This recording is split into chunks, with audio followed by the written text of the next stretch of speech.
নমস্কার বন্ধুরা, কেমন আছেন সবাই? এই যে রবিবারের খাওয়া দাওয়ার কি রান্না করেছি প্রথমে দেখিয়ে দেই। পাবদা মাছ করেছি, এই যে ঝিঙ্গা দিয়ে পাবদা মাছ, করেছি।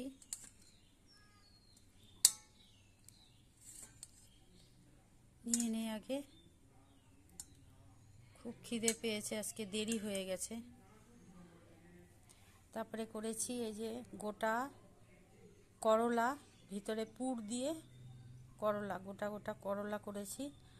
আর এটা হলো ঝিঙ্গার যে কচি কচি চোষাগুলো আছে ওটা করেছি। উপরের শীটটা ফেলে দিয়ে তারপরে ভিতরের যে নরম অংশটা থাকে ওটা দিয়ে আপনারা বাটা করে খাবেন, দেখবেন দারুণ টেস্টি হয়। আর করেছি মিষ্টি কুমড়ার শাক। এই আজকের খাওয়া দাওয়া, রবিবারের খাওয়া দাওয়া। তো সবাই ভালো থাকবেন, সুস্থ থাকবেন।